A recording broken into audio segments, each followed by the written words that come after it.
नमस्कार साथियों, स्वागत है आप सबका हमारे YouTube चैनल कृष वसुंधरा में। जैसा कि हमने आप लोगों को कहा था कि आज से हम आपको जो आपका सीपी नेट के फॉर्म आए हुए हैं 25 दिसंबर को जिसका पेपर है, 25 दिसंबर के पेपर के टारगेट को ध्यान में रखते हुए हम आपको जो भी संभावित प्रश्न होंगे, अर्थात जो भी संभावित हमारी कोशिश रहेगी वो इसीलिए रहेगी कि आप सभी लोगों को बेहतर से बेहतर पेपर में सफलता दिला चुके। तो इसके लिए हम आपके लिए कुछ प्रश्नों की सीरीज लेकर आए हैं। रोज आपको प्रश्न मिला करेंगे, अच्छे हर एक टॉपिक से रिलेटेड क्वेश्चंस होंगे। आज हम बात करके गए थे कि आज हम आपको ओम के नियम और डीसी सर्किट से जुड़े हुए प्रश्नों के लेकर आए हैं। तो आपकी उम्मीद के मुताबिक, वादे के मुताबिक हम आज आपके सामने ये क्वेश्चंस लेकर आए। तो साथियों, आप लोगों को क्या काम करना है कि आप सभी लोगों को हमारे यूट्यूब चैनल जिसका नाम है कृष वसुंधरा, उसके बेल आइकन को दबा लेना है, साथ ही साथ सब्सक्राइब वाला बटन दबाना है। इससे आने वाले वीडियो की नोटिफिकेशन आप तक आसानी से पहुंचते रहे। और साथ ही साथ हमारी पहली वीडियो को इतना ज़्यादा प्यार देने के लिए सभी लोग जुड़ रहे हैं हमसे। कुछ बच्चे जो हैं हमारे पढ़ाए हुए स्टूडेंट्स भी हैं, जो हमारा पुराना चैनल है बायोलॉजी विद आर यादव, इस पर हम पढ़ा रहे थे, तो उस समय से हमको जानते भी होंगे। तो अब हमने यहाँ पर एक नया प्लेटफॉर्म बनाया है जो स्पेशली फिजिक्स के लिए ही होगा, तो अभी हम 18 तारीख तक 18 दिन जो आपके शेष है, 17 दिन लगभग 17 दिन जो शेष है, इनमें किसी टॉपिक को तो नहीं करा रहे हैं क्योंकि टॉपिक कराने का अब समय ही नहीं बचा है। अब टॉपिक को कैसे करा के चले, तो इनमें हर एक टॉपिक से बनने वाले प्रश्नों को लेकर आए आपके सामने। जो प्रश्न बन रहे हैं उन प्रश्नों को आपके सामने लेकर आए। तो अगर हमारी वीडियो को अच्छी लगती हो तो प्लीज़ इस चैनल के प्रति अपना प्यार और सपोर्ट बनाए रखना। सपोर्ट जिस प्रकार से आपने शुरुआत में दिखाया है, ठीक उसी प्रकार से दिखाते रहना। हम आपको वादा करते हैं कि जो भी होगा, जो भी क्वेश्चंस उस एग्जाम में आएंगे, उससे जुड़े हुए सभी प्रश्नों को लेकर आएंगे। तो हमारी कोशिश यही रहेगी कि ऐसे प्रश्नों को कराया जाए ताकि एग्जाम में इन्हें कुछ न कुछ सफलता हासिल हो। तो हम आपको आज इन प्रश्नों की सीरीज लेकर आए। तो आप सभी लोगों को हमारे चैनल को सब्सक्राइब करना है, बेल आइकन को दबाना है। चैनल का नाम है कृष वसुंधरा, और हम आपको रोज शाम को 8 बजे वीडियो प्रोवाइड कराया करेंगे। बहुत से बच्चे पूछ रहे थे कि वीडियो की टाइमिंग क्या रहेगी, तो शाम को 8 बजे आपको वीडियो प्रोवाइड कराया करेंगे। आपको अपलोडेड वीडियो मिल जाएगी। और लाइव क्लास की बात की जाए तो जितनी जल्दी 1000 सब्सक्राइबर हो जाएंगे और वॉच टाइम हो जाएगा, हमारा पूरा सब्सक्राइबर हो जाएंगे, उतनी ही जल्दी आपके सामने लाइव क्लास लेकर आऊँगा। तो साथियों, ज़्यादा कुछ न कहते हुए प्रश्नों को भी कराना है, तो इसलिए हम अपने प्रश्नों पर पहुँच जाते हैं। प्रश्न क्या है इस प्रकार से समझना। जैसे क्वेश्चन यहाँ लिखा हुआ है कि वैद्युत धारा और आवेश के बीच सही संबंध दर्शाने वाला समीकरण है। ये पहला प्रश्न है आपका कि वैद्युत धारा और आवेश के बीच में सही संबंध दर्शाने वाला समीकरण कौन सा है। तो साथियों, देखना है आपको कि वैद्युत धारा और आवेश के बीच में सही संबंध दर्शाने वाला जो समीकरण है, इसके ऑप्शंस दिए गए हैं। आपको 4 ऑप्शंस दिए गए हैं। इन चारों ऑप्शंस को आपको क्लियर करके बताना है इनमें से कौन सा समीकरण हो सकता है। तो देखो, ऑप्शन ए कह रहा है कि Q बराबर T/I है। ऑप्शन ए कह रहा है कि Q बराबर T/I होता है। और ऑप्शन बी कहता है कि I बराबर T/Q होता है। ऑप्शन सी बताता है कि Q बराबर IT होता है। और ऑप्शन डी कहता है कि T बराबर IQ होता है। तो इस प्रकार से 4 विकल्प आपको मिलेंगे। वैद्युत धारा और आवेश के बीच सही संबंध दर्शाने वाला समीकरण क्या है? What is the right equation to related with the electric current and the electric charge? Electric charge और इलेक्ट्रिक करंट के बीच का रिलेशन रिप्रेजेंट करने वाला जो इक्वेशन है, इनमें से चारों में से कौन सा होगा? तो देखिए साथियों, कौन सा हो जाएगा? तो Q बराबर IT, सी ऑप्शन जो होगा आपका राइट हो जाएगा, Q बराबर IT। तो ध्यान रखें, आपको धारा सूत्र आपको याद रखना है। धारा सूत्र हुआ करता है I बराबर Q/T। तो यहाँ से Q की वैल्यू क्या हो जाएगी? IT। तो ये फंडामेंटल जो सूत्र है हमारा, इसको आपको याद रखना है, इसी से इसका जवाब निकल के आएगा। तो चलिए साथियों, इस प्रकार से पहला प्रश्न आपका होता है। दूसरे प्रश्न की बात की जाए, वैद्युत धारा कैसी राशि है? जी हाँ, फंस जाओगे यहाँ पर। वैद्युत धारा कैसी राशि है? ऑप्शन दे दिए गए अदिश राशि है, ऑप्शन बी कहता है कि सदिश राशि है, और ऑप्शन सी कहता है न तो अदिश है और न सदिश है। तो ये तो ऑप्शन सी तो मैच ही नहीं करेगा, क्योंकि ब्रह्मांड में जो भी राशियां हैं वो तो या अदिश होती हैं या फिर सदिश होती हैं। अदिश है न सदिश है, इसका मतलब है तो है कैसी? तो इसका मतलब है कि ऑप्शन सी तो मैच नहीं करेगा। और डी कहता उपर्युक्त में से कोई नहीं, नन ऑफ द अबव, ऊपर जो लिखी गई राशियां हैं इनमें से कोई भी ऑप्शन सही नहीं है। तो कैसी राशि है? ऑप्शन ये कहता है कि कैसी है? अदिश। अदिश मींस स्केलर, सदिश मींस वेक्टर, न तो अदिश और न ही सदिश, अर्थात न अदिश है न तो स्केलर है और न ही वेक्टर क्वांटिटीज है। और ये कहता है कि इनमें से कोई नहीं। तो ध्यान से समझना कैसी राशि होती है। तो वैद्युत धारा, इलेक्ट्रिक करंट, जब इलेक्ट्रिक चार्ज फ्लो होते हैं एक कंडक्टर के थ्रू जब इलेक्ट्रिक चार्ज फ्लो होते हैं तो साथियों उसको माना जाता है कि ये इलेक्ट्रिक करंट फ्लो हो रही है। इलेक्ट्रिक करंट फ्लो हो रही है तो उसके पास एक निश्चित डायरेक्शन होनी चाहिए, but he has no direction because क्यों डायरेक्शन नहीं है इसके पास? तो इसके पास डायरेक्शन न होने का एक मतलब है, वो आगे प्रश्नों में आप जान जाओगे। तो क्या मतलब है? तो अभी आपको हम बता दें कि इसके पास डायरेक्शन तो होती है, लेकिन डायरेक्शन राशि कैसी है? ये अदिश। तो ऑप्शन नंबर ए इसका सही हो जाएगा।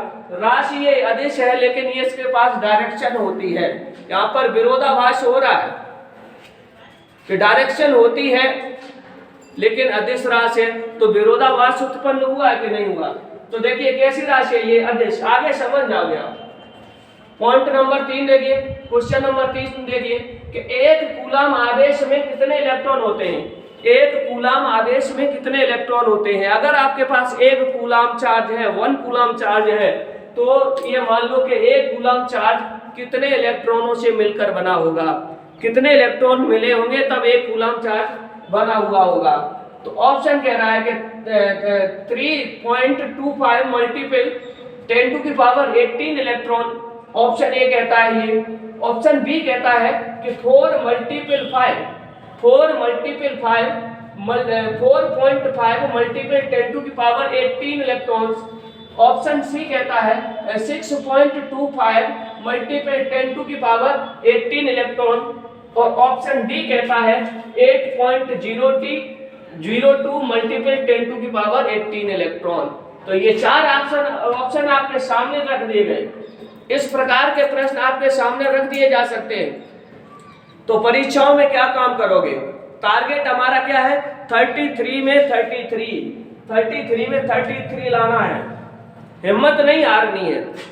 33 में 33 लाना है। हम मान सकते हैं कि आप अभी नन्हे कोमल पक्षी हो, लेकिन फिर भी क्या है कि हिम्मत नहीं हारनी है, इस टारगेट को पूरा करना है आपको। तो समझिए, तो कितने इलेक्ट्रॉनों से मिलकर बना होता है? मीन्स इलेक्ट्रॉनों की संख्या पूछ ली गई है। आपको एक फंडामेंटल सूत्र पता होगा आवेश को निकालने को, Q बराबर N ही हुआ करता है, जहां N क्या होती है? Number of electrons. तो N बराबर कैसे निकाल लोगे? Q upon E। Q कितना है? 1 कूलम। E क्या होता है? 1.6 मल्टीपल 10⁻⁻19 कूलम। जब आप इसको डिवाइड करने जाओगे तो n की वैल्यू कुछ निकल के आएगी, और वो वैल्यू निकल के आएगी मेरे लाडलो 6.25 × 10⁻18। तो कितने इलेक्ट्रॉन होते हैं एक कूलम आवेश में? 6.25 × 10⁻18 इलेक्ट्रॉन होते हैं। तो चलिए क्वेश्चन नंबर 4 की तरफ बढ़ते हैं। प्रश्न संख्या 4 क्या कहती है?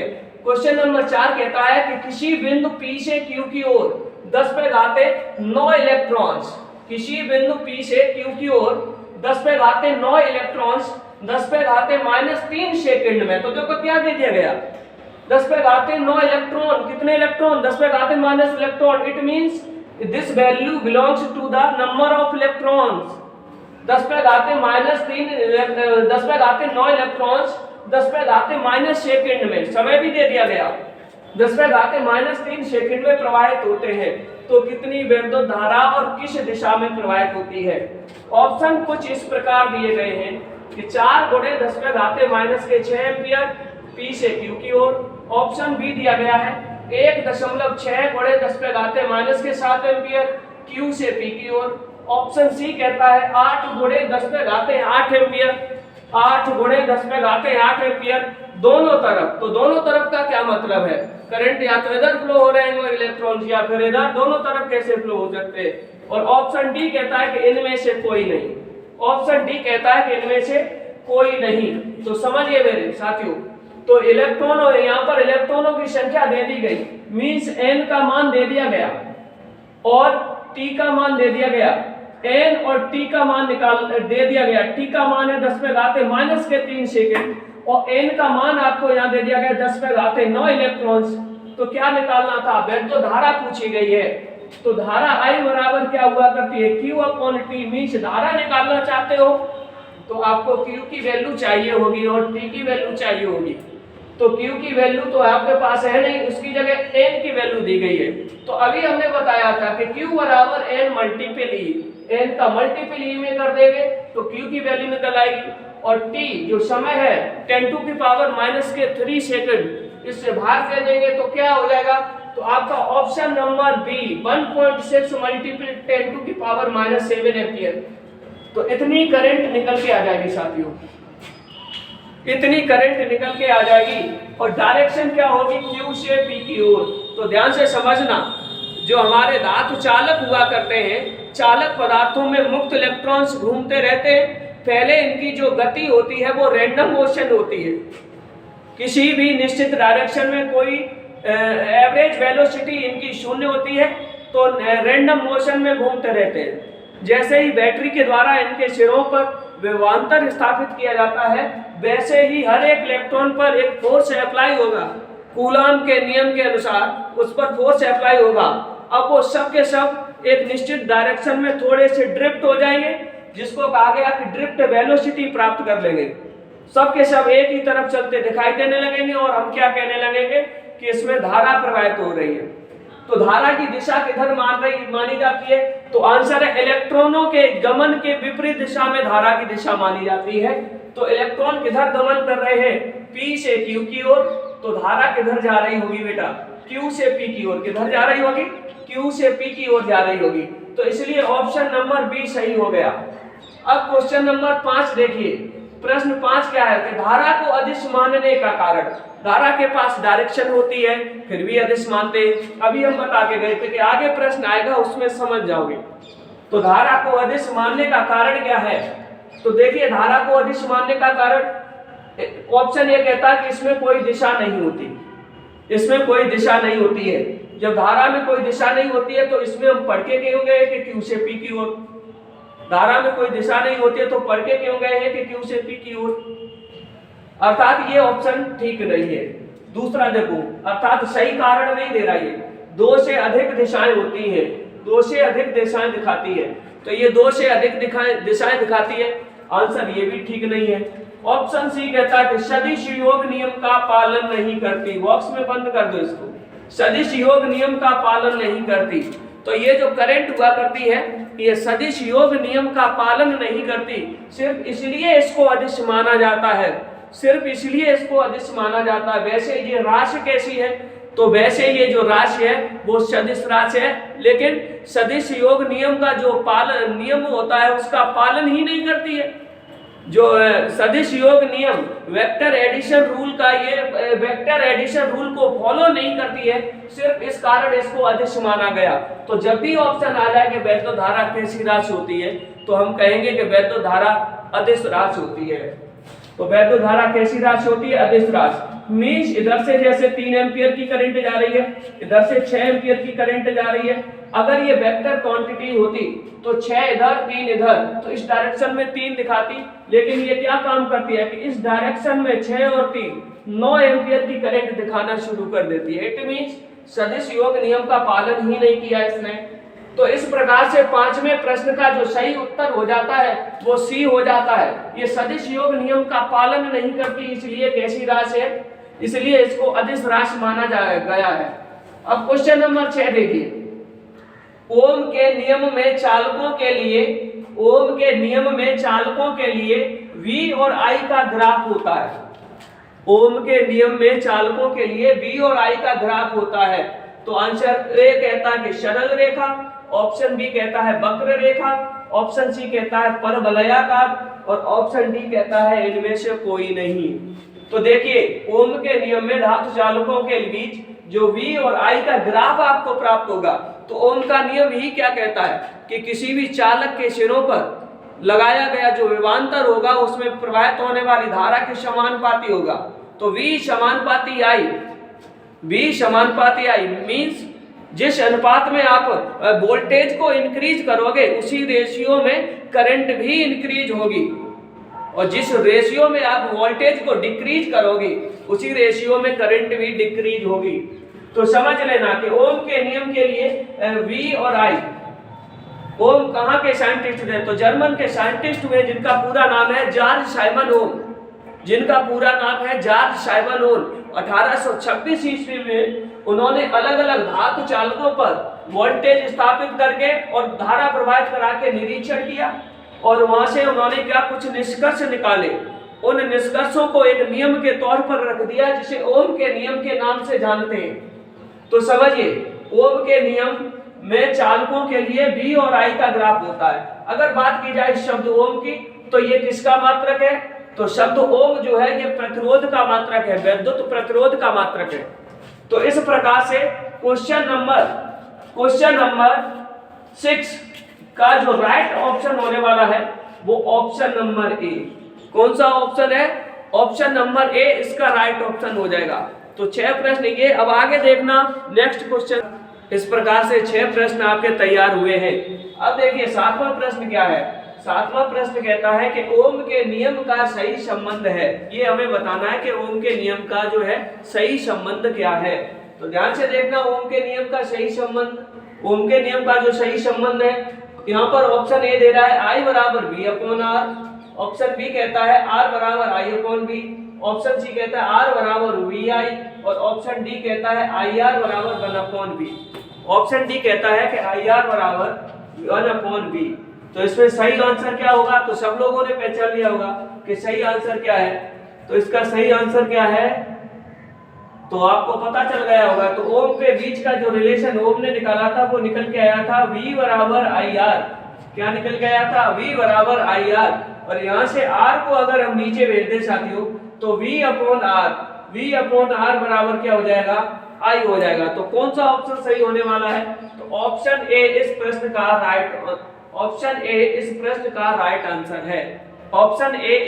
का राइट आंसर है। अब देखिए साथियों क्वेश्चन नंबर 8, प्रश्न 8 को देखेंगे। प्रश्न 8 को पढ़ते हुए चले जाएंगे। इसके रिलेशन को ध्यान रखना, V बराबर IR, इसको ध्यान रखना है आपको साथियों। V बराबर IR, इनमें से देखो 3 राशियां यूज होती है, एक विद्युत विभवांतर, एक वैद्युत धारा और एक प्रतिरोध। इनमें से कोई 2 राशियां आपको दी जाए, तीसरी आप आसानी से निकाल सकते हो। प्रतिरोधों का श्रेणी क्रम संयोजन व समांतर क्रम संयोजन में तुल्य प्रतिरोध का सही जोड़ा है। अर्थात प्रतिरोधों का श्रेणी क्रम सीरीज अर्थात पैरेलल, दोनों में संयोजन का तुल्य प्रतिरोध का आपको तुल्य प्रतिरोध निकालना, उसका सही जोड़ा क्या होगा। तो देखिए साथियों ऑप्शन ए RS अर्थात सीरीज वाला जो होगा श्रेणी क्रम का होगा वो R1 plus R2 plus R3 होगा, और समांतर क्रम पैरेलल वाला कहता है कि 1 अपॉन RP बराबर होगा 1 upon R1 plus 1 upon R2 plus 1 upon R3। चलिए साथियों क्वेश्चन बी क्या कहता है। क्वेश्चन बी कहता है कि सीरीज वाले का रिलेशन ये होगा कि R1 मल्टीपल R2 बराबर R3 मल्टीपल RS बराबर R3 मल्टीपल RS, और पैरेलल वाले को ये कह रहा है कि R1 plus R2 plus R3 upon R3 बराबर RP। तो ये वाला तो सही है नहीं। अब ऑप्शन सी देखिए, R1 बराबर R2 बराबर R3, 1 अपॉन R बराबर 1 upon R2 plus 1 upon R3 बराबर 1 अपॉन R। ये भी सही नहीं होगा साथियों, ये भी सही नहीं होगा साथियों। अब देखो ऑप्शन डी कहता है इनमें से कोई नहीं, इनमें से कोई नहीं। तो इनमें से कोई क्यों नहीं? तो ऑप्शन ए देखिए, श्रेणी क्रम में सीरीज में तुल्य प्रतिरोधों का जो तुल्य प्रतिरोध होता है वो होता है R1 plus R2 plus R3, और समांतर क्रम में होता है पैरेलल क्रम में क्या होता है 1/Rp बराबर 1/R1 plus 1/R2 plus 1/R3। तो कौन सा ऑप्शन सही हो गया? Option A. अब देखो अगला प्रश्न, यदि 2 ओम 4 ओम व 5 ओम के प्रतिरोध समांतर क्रम में लगे हैं तो इनका तुल्य प्रतिरोध क्या हो जाएगा? 2 ओम 4 ओम और 5 ओम के प्रतिरोध समांतर क्रम में लगे हैं तो इनका तुल्य प्रतिरोध क्या हो जाएगा? तो देखिए साथियों, R1 कितना है? एक 2 ओम का है, R2 कितना है? एक 4 ओम का है और R3 कितना है? 5 ओम का है। ये किस क्रम में जुड़े हुए हैं? ये समांतर क्रम में जुड़े हुए हैं। तो इनका तुल्य प्रतिरोध, तो समांतर क्रम का तुल्य प्रतिरोध निकालने का सूत्र है 1/Rp बराबर 1/R1। R1 की वैल्यू क्या है? 2 plus 1/R2 plus 1/R3। LCM ले लिया हमने, एलसीएम हुआ 20। कितना हुआ? 20। तो 2 का डिवाइड किया या 20 में 10 बार गया, 10 बन जा 10। 4 का दिया 5 बार गया, 5 बन जा 5। 5 का दिया डिवाइड 20 में तो 4 बार गया। तो 1/Rp बराबर क्या हो गया? 10 5 15 और 4 19/20। Rp की वैल्यू क्या निकल आएगी? ये उल्टा कर दो, 20/19। तो 20/19 इसका राइट ऑप्शन हो जाएगा। तो ऑप्शन ए 19/20 है, सही नहीं है। ऑप्शन बी 18/14 है, सही नहीं है। ऑप्शन सी 17/19 है, सही नहीं है। और ऑप्शन डी 20/19 है। ऑप्शन डी 20/19 है। तो इस प्रश्न का जो सही जवाब है वो 20/19 है। इस प्रश्न का जो सही जवाब है साथियों वो 20/19 है। अब चलिए यहाँ पर देखिए क्वेश्चन नंबर 10 को। एक इस प्रकार से आपके सामने चित्र बना हुआ है। चित्र में संयोजन का तुल्य प्रतिरोध बताना है। चित्र में संयोजन का तुल्य प्रतिरोध बताना है। इस प्रकार से एक प्रश्न बना हुआ है, एक चित्र बना हुआ है आपके सामने। इसमें संयोजन का तुल्य प्रतिरोध बताना है। तो देखिए पहले ये पहचान लेंगे कि ये किस क्रम में है, सीरीज में है या पैरेलल में। तो देखिए साथियों, यहां से देखते हुए चले जाएंगे हम। पैरेलल को पहचानने का तरीका कि आप चले जाइए जहां पर आपको जंक्शन मिले और धारा का डिवाइडेशन हो। समझ लो इस रूट पर और इस रूट पर पड़ने वाले जो भी प्रतिरोध होंगे वो समांतर क्रम में होंगे। ए से चलना शुरू हुए, यहां से देखा कि धारा का डिवाइडेशन इधर हो गया और इधर हो गया। तो इस रूट वाले प्रतिरोध और इस रूट वाले प्रतिरोध क्या हो जाएंगे? ये समांतर क्रम में हो जाएंगे। तो 8 और 12 कौन से क्रम में है? 8 और 12 ये दोनों समांतर क्रम में है। इनका तुल्य प्रतिरोध 1/Rp बराबर क्या हो जाएगा? तो 1/8 प्लस 1/12, 1/8 प्लस 1/12। एलसीएम ले लिया हमने, एलसीएम ले लिया। तो एलसीएम क्या हो गया इसका? 24। कितना हो गया? एलसीएम हो गया इनका 24। 8 दिया 24, 3 बन जा 3, 12 दूनी 24, 2 बन जा 2। तो ये 5/24 अर्थात आरपी निकल आई 24/5। कितनी निकल आई साथियों? 24/5। ऑप्शन ए है 6/24, ऑप्शन बी कहती है 24/5। जी हाँ, मैच कर रही है 24/5। ऑप्शन सी देखिए 5/24 और ऑप्शन डी कहता है 24। तो कौन सा राइट ऑप्शन हुआ? Option number B 24/5। अब प्रश्न 11 की तरफ बढ़ते हैं। 11वां प्रश्न क्या है कि 1 किलोवाट घंटा कितने जूल के बराबर होता है? 1 किलोवाट घंटा कितने जूल के बराबर होता है? तो ऑप्शन ए कह रहा है कि 1.6 गुणे 10⁻³ जूल। ऑप्शन बी कहता है 1.6 गुणे 10⁻6 जूल। और इसी प्रकार ऑप्शन सी कहता है कि 3.6 गुणे 10⁻6 जूल। और डी कहता है कि 1.6 गुणे 10⁻19 जूल। तो इस प्रकार से आपके सामने ये 4 ऑप्शन रखे हुए हैं। इनमें पहचानना है कि 1 किलोवाट घंटा कितने जूल के बराबर होता है। आप लोगों ने टॉपिक पढ़े होंगे, ये। तो 1 किलोवाट घंटा कितने जूल के बराबर होता है? 1 किलोवाट घंटे का मतलब क्या होता है? तो आंसर है 1 किलोवाट शक्ति वाला कोई विद्युत परिपथ या फिर कोई इलेक्ट्रिक मशीन जिसकी शक्ति 1 किलोवाट घंटा है, वह 1 घंटे में जितनी विद्युत ऊर्जा खर्च करेगा, 1 घंटे में जितनी विद्युत ऊर्जा खर्च करेगी, उस विद्युत ऊर्जा की माप को कहा गया है 1 किलोवाट घंटा। और 1 किलोवाट घंटे का दूसरा नाम है 1 यूनिट। 1 किलोवाट घंटे का दूसरा नाम है 1 यूनिट। तो ध्यान से समझिए, तो न तो ऑप्शन ए सही है और नहीं ऑप्शन बी सही है, वो नहीं ऑप्शन बी सही है। ऑप्शन जो सही है वो कौन सा है? ऑप्शन नंबर सी।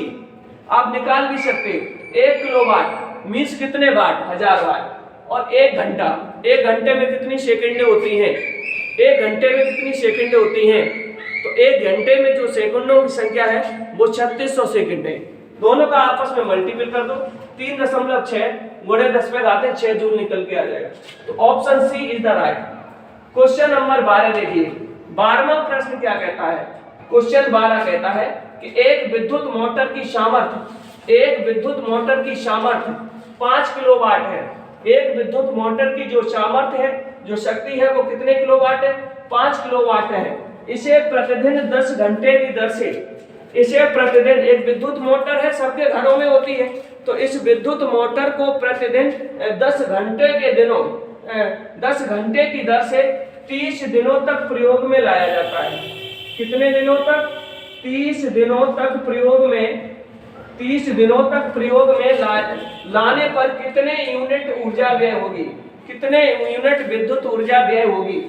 और ऑप्शन आपको इस प्रकार से दिए गए हैं, 750 यूनिट। चलो यहाँ दिखाई नहीं दे रहे तो हम ऊपर लिखे दे रहे हैं कि ये ऑप्शन क्या होते हैं, अभी लिखे दे रहे हैं। ऑप्शन ए कह रहा है 750 यूनिट, ऑप्शन बी कहता है कि 1000 अर्थात 1000 यूनिट, और ऑप्शन सी कहता है 1500 1500 यूनिट, और ऑप्शन डी कहता है 1400 यूनिट। तो इस प्रकार से आपको ऑप्शन दिए गए। तो देखिए यूनिटों की संख्या निकालने का, यूनिटों की संख्या निकालने का आपको सूत्र देकर जा रहे हैं। यूनिटों की संख्या कैसे निकलती है? नंबर ऑफ यूनिट्स, यूनिटों की संख्या निकलती है। तो ध्यान रखना, वाट गुणे घंटे, वाट गुणे घंटे गुणे दिन, वाट गुणे घंटे गुणे दिन बटे 1000। ध्यान रखना साथियों, वाट गुणे घंटे गुणे दिन बटे 1000। जैसे इसी प्रश्न का आंसर लगा दें कि एक विद्युत मोटर की सामर्थ्य इतने किलोवाट है, तो सामर्थ्य कितनी दी गई है विद्युत मोटर की? तो सामर्थ्य अर्थात पी की वैल्यू दी गई 5 किलोवाट। वाट में बदल देंगे तो 5 मल्टीपल 10⁻3 वाट, 10⁻3 वाट, 5 मल्टीपल 10⁻3 वाट। अब देखिए प्रतिदिन कितना जलता है? 10 घंटे की दर से। तो रोज कितना जल रहा है? तो टाइम यहाँ आ गया 10 घंटे, 10 घंटे रोज जलता है, तो 30 दिनों तक प्रयोग में लाया जाता। तो दिनों की संख्या आ गई, दिनों की संख्या, दिनों की संख्या यहाँ पर आ गई है साथियों। कितने दिनों तक? 30 दिनों तक। हमने अभी क्वेश्चन में बताया था कि 1 किलोवाट घंटा अर्थात 1 यूनिट, 1 किलोवाट घंटा अर्थात 1 यूनिट, दोनों एक ही बात होती है। 1 किलोवाट घंटा का मतलब है 1 किलोवाट शक्ति वाला, 1 किलोवाट शक्ति वाला कोई यंत्र या फिर कोई विद्युत परिकर 1 घंटे में जितनी ऊर्जा खर्च करता है, तो इसे तो कितना जलाया जाता है? आंसर है 10 घंटे तक जलाया जाता है, प्रतिदिन जलाया जाता है। 10 घंटे तक जलाया जाता है, प्रतिदिन जलाया जाता है। और कब तक? 30 दिन तक। एक दिन में 10 घंटे जलाया जाता है, प्रतिदिन 10 घंटे जलाया जाता है, 30 दिनों तक। तो आंसर है 30 दहिया कितने हो गए? टोटल 300 घंटे, 300 घंटे तक वो चलाया जाता है। शक्ति ये दे दी गई है उसकी। तो क्या पूछ रहा है कि यूनिटों की संख्या, तो यूनिटों की संख्या, तो दिनों की संख्या 30 हो गई। तो देखिए वाट, कितने वाट है साथियों? आंसर है 5 गुणे 10⁻3 वाट। घंटे कितने जल रहा थे? 10 घंटे रोज। दिन कितने दिनों तक? 30 दिनों तक। अपॉन में 1000, 1000 से 1000 कट गया, कितना बच रहा है? 5 × 10 × 30, 5 नहीं 50 मल्टीपल 30, मल्टीपल कर दिया 5 3 या 50 00। तो कितने यूनिट, कितने यूनिट? अर्थात 1500 यूनिट। ऑप्शन कौन सा सही होने वाला है? ऑप्शन ए तो गलत है, ऑप्शन बी भी गलत है, option C is the right. 1500 unit वाला सही है और ये गलत है। तो इस प्रकार से 12 प्रश्न आपके हुए, 12 प्रश्न हो गए हैं। अब देखिए आपको 13वें प्रश्न की तरफ ले चल। तो 12वें क्वेश्चन के बाद देखिए साथियों 13वां प्रश्न। प्रश्न नंबर 13 है कि प्रतिरोधकता का मात्रक है। आंसर दे रहा है ohm meter, ohm meter inverse, ohm inverse, meter inverse, ohm inverse into meter. इनमें से सही ऑप्शन आपको छांटना है कि कौन सा ऑप्शन सही है। तो साथियों हम आपको बता दें कि प्रतिरोधकता रो बराबर हुआ करती है कि RA/L। क्या हुआ करती है? RA/L, जहां R क्या है? R का मात्रक हो जाएगा ओम, A का मात्रक हो जाएगा metre square, upon L length है इसका, चालक तार की लंबाई है, इसका भी मात्रक मीटर। मीटर से स्क्वायर कट गया, क्या बच रहा है ऑप्शन? ओम इंटू मीटर। क्या बच रहा है? Ohm into metre. तो सही ऑप्शन इसका हो जाएगा साथियों ए, ओम इंटू मीटर। प्रश्न नंबर देखिए, अगला क्वेश्चन 14वां प्रश्न कह रहा है कि चालकता का मात्रक क्या है? चालकता का मात्रक क्या है? तो देखो चालकता का मात्रक आपको हम बता दें कि जो चालकता हुआ करती है ये व्युत्क्रम प्रतिरोधकता की व्युत्क्रम हुआ करती है। चालकता जो हुआ करती है ये प्रतिरोधकता की व्युत्क्रम हुआ करती है। तो चालक प्रतिरोधकता का मात्रक हमने क्या निकाला है? Meter in ohm inverse, ohm into meter. क्या निकल के आया? Ohm into meter. Option A ले रहा है ओम इंटू मीटर, आंसर है नहीं है। ये किसका हो गया? प्रतिरोधकता का हो गया। ओम इनवर्स मीटर, ये भी नहीं होगा। 1 ohm inverse into metre inverse, तो ये तो साथियों वही बात लिखी है, और ऑप्शन डी कह रहा है म्यू इंटू मीटर इनवर्स। अब इसको देख लेते हैं। प्रतिरोधकता का व्युत्क्रम, प्रतिरोधकता का जो व्युत्क्रम होता है वो होता है चालकता। तो चालकता का मात्रक भी क्या होगा? प्रतिरोधकता के मात्रक के व्युत्क्रम हो जाएगा।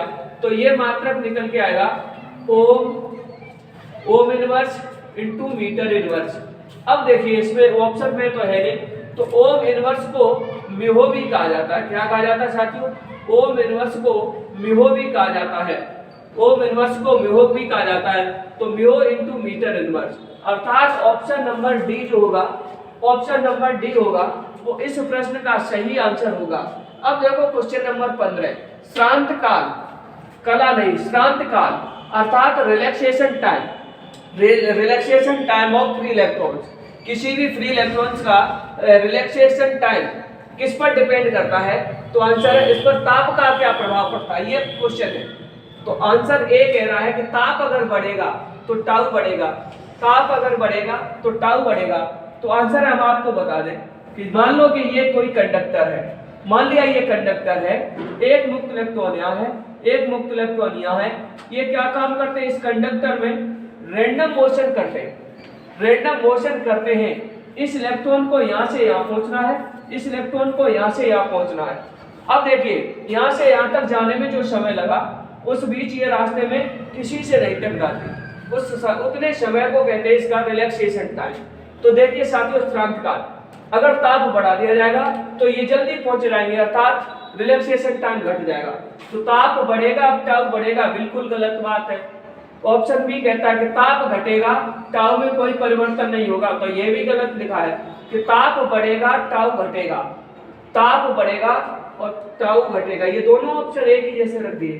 तो बिल्कुल सही बात है, ताप को अगर बढ़ाओगे तो टाउ भी घटेगा, ताप को अगर बढ़ाओगे तो टाउ भी घटेगा, अर्थात ये दोनों ऑप्शन ठीक है। यहाँ पर आगे देखिए साथियों 16वां प्रश्न क्या है? प्रतिरोध का विमीय सूत्र क्या है? प्रतिरोध का विमीय सूत्र क्या है? इस प्रकार से आपको ऑप्शन दिए गए हैं, आपको इस प्रश्न का जवाब हमारे कमेंट बॉक्स में देना है। आपको इस प्रश्न का जवाब कमेंट बॉक्स में देना है। एक बार प्रश्न को भी देख ले, इसका जवाब कमेंट बॉक्स में देना है। तो साथियों आज के लिए बस इतना ही, आप सभी लोगों के लिए। आपको हम रोज ऐसी एक वीडियो लेकर आएंगे, अच्छे अच्छे टॉपिक पर लेकर आएंगे, जो टॉपिक आने के ज़्यादा चांस रहते हैं। तो प्लीज़ साथियों कि हमारा जो YouTube चैनल है त्रिश वसुंधरा, अगर इस पर आप सभी लोग जुड़े हो और चैनल को सब्सक्राइब नहीं किए हो तो एक बार सब्सक्राइब कर लें, बेल आइकन को दबा लें। इससे होगा कि आने वाले वीडियो की नोटिफिकेशन मिलेंगे। और ज़्यादा से ज़्यादा इस वीडियो को शेयर करें। आप सभी लोगों का प्यार और सपोर्ट चाहिए, हम आप सभी लोगों के साथ ऐसी ही मेहनत करते रहेंगे। तो साथियों तो चलिए अब चलते हैं। तब तक के लिए आपको क्या काम करना है, इन प्रश्नों को पढ़िए और अपनी तैयारी भी पूरी करती रहिए। दिन रात मेहनत कीजिए, बायोलॉजी केमिस्ट्री इत्यादि सभी क्लासों को लीजिए और पढ़ाई कीजिए। तो साथियों चलते हैं। प्लीज़ अगर हमारी वीडियो अच्छी लगती हो तो हमारे चैनल को सब्सक्राइब कर लें, हमारी वीडियो को शेयर करें, ज़्यादा से ज़्यादा शेयर करने की कोशिश करें। लाइक, कमेंट, सब्सक्राइब करना ना भूलें। धन्यवाद।